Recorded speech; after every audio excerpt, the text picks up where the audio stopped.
Hey, this is Jeff McNeil of the Houston Herald, joined by my colleague Doug Davison. Doug, we are back, and it's time to discuss some of the interesting things in the paper. And the headline on A1, the thing that is the most interesting this week, is discussions of a sports complex for Houston. And I want to say 2 thumbs up for that discussion and having that dream. That sounds amazing. It does, and I can't think of a downside. I hope it gets done. Well, let's start talking about some of the, some of the specifics of it. There weren't a whole lot of details that were shared in the city council meeting and in this week's story. You'll just see they had a discussion.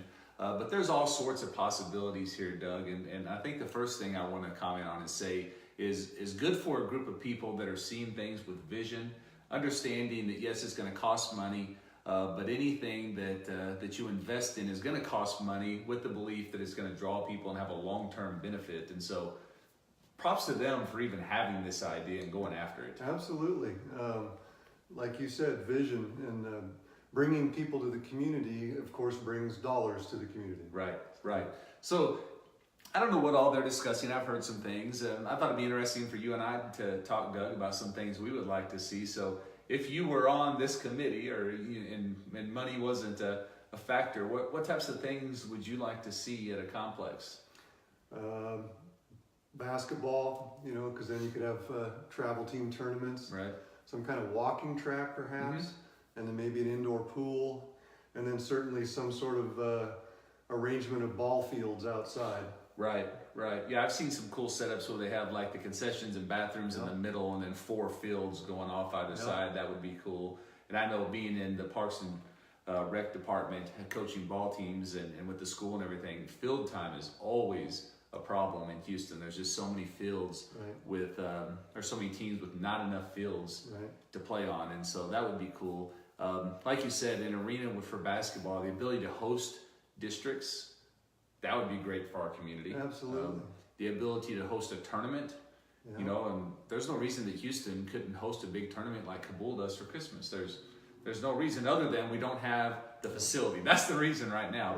But I don't see a reason why we couldn't build a facility and be able to host events like this. And then and like you had mentioned, man, the payoff for the community should be just huge. We should be able to draw people here. We should give people a reason to come to Houston. So I think it's a phenomenal idea. We'll see where it goes. Money is a factor. For us, we can discuss anything. Money is a factor. But I hope the community will get behind this and will support it. And if you've got ideas, I'm sure they're open to hearing all types of ideas and input. Yeah, there's people that are certainly willing to listen. Saturday was a huge day in downtown Houston, also at the fairgrounds. And Doug, I know you were around for a lot of that, so tell me about what you saw, because it sounds like the place was hopping. It was amazing. The Grand Festival, as they called it, that was going on downtown with all the car show and vendors and live music and entertainment, couldn't have been any better in my opinion. And it's also worth noting that this was pretty much spearheaded by some citizens. Right. Specifically, Betty Richter, Bud Evans, and Kathy Richardson were heavily involved. They did get some advice from Miss Angie Quinlan of the Houston Chamber, who, by the way, was responsible for bringing a helicopter to town that lots and lots of people got to ride in, including myself. Yeah. And, what an experience. I expected it to be much rougher than it was, and it was relatively smooth and not exactly scary, but very exciting. It was amazing. The whole day was just, I think I said to a couple people, it's now my favorite outdoor event day ever in Houston. And is there a possibility that maybe they will make this an annual thing? Did you hear talks of that? Yeah, as a matter of fact, Miss Richter was already talking about how next year would be even better. Good. In ways that it would be better. Good. I know that there's been times that we've looked at other communities that do events and big things that draw a lot of people, and we've just been a little jealous of the fact that they have those there and we don't. Right. So it's really cool to see these people come together and say, hey, let's do something like that here. And then have it just become a home run. It was just a big hit. There were literally hundreds of people.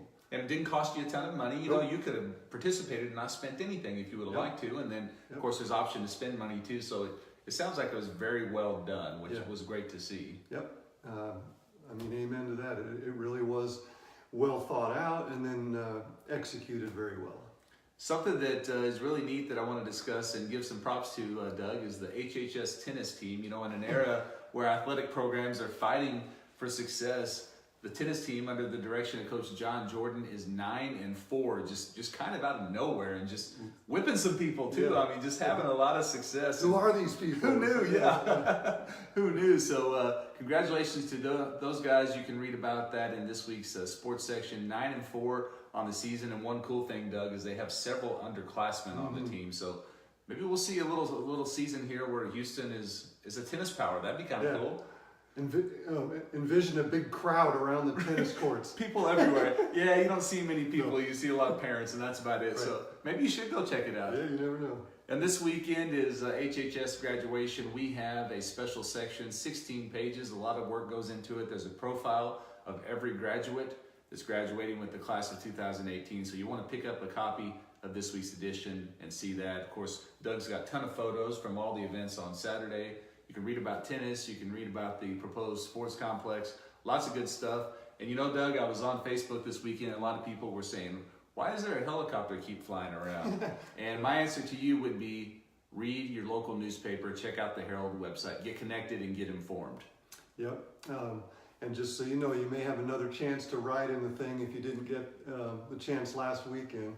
He probably will be back for the Texas County Fair and Old Settlers Reunion in July. So you heard it here first. When the helicopter's buzzing around this summer, that's what's up. Get down to the community building and get in line. Yeah. All right. Thanks, everybody. Yep, thanks.